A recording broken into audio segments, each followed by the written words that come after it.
E aí pessoal, a gente vai falar sobre elipse. E para começar, vamos definir o que é elipse. Elipse é o lugar geométrico dos pontos de um plano, tais que a soma de duas de suas distâncias a dois pontos fixos, que são seus focos, seja constante. Tá? Então, quando a gente vê uma informação como essa aqui, talvez possa parecer um pouco confuso, mas o que eu quis te dizer é o seguinte: elipse é uma espécie de uma circunferência achatada. Então, se você acompanhar aqui, ó, é uma circunferência em que a parte de cima e de baixo são um pouco achatada. Esse achatamento a gente chama de excentricidade, tá? Excentricidade. E o que eu defini ali para vocês é, que é o seguinte: tá vendo aqui esse ponto F2 e F1 são os focos da elipse. O que isso quer dizer? Que a distância de F2 até o ponto P aqui e de F1 até o ponto P está dando 5 cada uma, somando 10. Então a soma dessa distância está dando 10. E em qualquer lugar que eu colocar esse ponto, a soma sempre vai dar 10. Ó, observa aqui, ó. Aqui colocando em 6,02 e 3,98 vai dar 10. E se colocar em qualquer outro ponto, como por exemplo, deixa eu ver se eu consigo posicionar exatamente no 8. F1 para P está dando 8, F2 para P está dando 2. Somando 8 com 2 vai dar 10. Se eu botar exatamente sobre o A aqui, ó, entre esses pontos também, aqui, ó, do F2 para o P está dando 1 e do F1 para o ponto P está dando 9. A soma também vai dar 10. Em qualquer lugar que eu coloque aqui embaixo vai dar 5 para 5, ou outro lugar aqui, ó, 3 para 7. 3 e 7 vai estar dando 10. Essa é a definição de elipse, que a soma das distâncias vai estar dando sempre 10, devido a essa excentricidade. E por que isso acontece? Isso acontece porque, como eu falei, na verdade a ideia é que de uma circunferência é que quando tem um único ponto, que é o centro da circunferência, a reunião de todos os pontos equidistantes, ou seja, a mesma distância, forma uma circunferência. Né? Essa é a definição de circunferência. E quando eu afasto dois pontos, quando eu divido o centro em dois pontos e vou afastando eles, eu vou deixando essa circunferência um pouco ovalada, né? Na verdade, excêntrica, fazendo com que ela se torne uma elipse. Tá? A definição de elipse, no final, eu vou sugerir um vídeo que fala sobre o lançamento de satélites. E a órbita de planetas, na verdade, formam elipse, né? Onde tem dois focos lá, que nada mais é do que a lei de Kepler.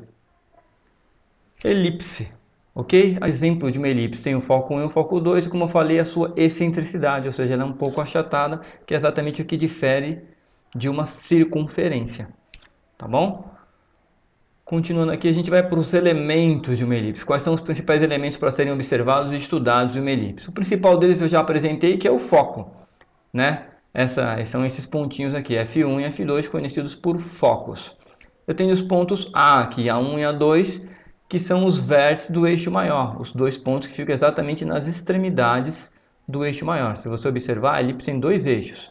Esse A1 e A2, que é o eixo maior, e o B1 e B2, que é o eixo menor. Dá para ver nítido na figura que ele é menorzinho. Esses pontos B1 e B2 formam o vértice do eixo menor. Tá? Então A, o vértice do eixo maior, B, o vértice do eixo menor, e o O, que eu estou me referindo ao centro da elipse, que seria o centro também da circunferência, se eu unificar os focos ao centro aqui.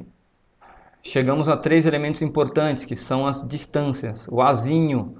O Azinho aqui, ó, representado na figura, é a distância do foco até o ponto B, ou seja, até o vértice do eixo menor. Essa distância Azinho, ela também coincide com a distância do centro até o vértice do eixo maior, aqui o A2. Então, aqui vale A exatamente a mesma distância de F2 até B. São distâncias exatamente iguais. Isso vai ser muito precioso para a gente na resolução de alguns exercícios. Tem aqui o Bzinho. O Bzinho é a distância do ponto O até um dos vértices do eixo menor, aqui representado pelo Bzinho. E o Czinho aqui, que é a distância do centro até o foco, a metade da distância focal. Se você for observador, dá para ver que aqui já formou um triângulo retângulo, que também vai ser bastante útil para a gente na resolução de exercícios. Ainda nos elementos, ó, já falei sobre F1 e F2 é a distância focal, ou seja, a distância de F1 para F2 é o que a gente vai chamar de distância focal. A distância de A1 a A2 é o eixo maior da elipse, B1 e B2 o eixo menor.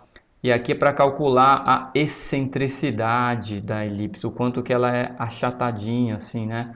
A gente vai calcular a excentricidade, representado sempre pelo E minúsculo, dividindo C por A.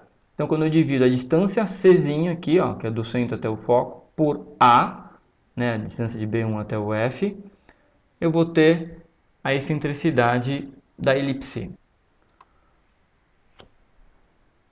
Muito bem. E aqui eu te apresento a equação reduzida de uma elipse, né? Sendo x menos xc ao quadrado sobre a ao quadrado mais y menos yc ao quadrado dividido por b ao quadrado igual a 1. Então, retomando aqui, eu tenho a equação reduzida de uma circunferência, x menos xc ao quadrado dividido por a ao quadrado. Esse xc, aqui o livro chama de O, né? xo, que é, nada mais é do que a abscissa do centro da elipse, tá bom? E o A a gente já falou, a distância aqui do centro até o vértice do eixo maior. Mais y menos yc é a ordenada do centro da elipse aqui, né? O livro se refere como O, então y do ponto O, y do centro, tá bom? Dividido por b ao quadrado igual a 1. Essa é a elipse. Observa que nesse exemplo da imagem, eu tenho que a distância focal é paralela ao eixo x. Costumo dizer que nesse caso quer dizer que a elipse está na horizontal, ela está deitadinha, certo? Por quê? Observa que agora no meu segundo exemplo, a elipse está na vertical, ou seja, a distância focal, é paralela ao eixo y. Olha aqui, F1 e F2 é paralelo, o símbolo de paralelismo ao eixo y. E o que muda na equação é que embaixo do x vai o b ao quadrado, embaixo do y vai o a ao quadrado, tá? Então, ou seja, em poucas palavras, quando o a está embaixo do x, a elipse está na horizontal, deitada. Quando o A está embaixo do Y, ela fica na vertical, como mostra a imagem.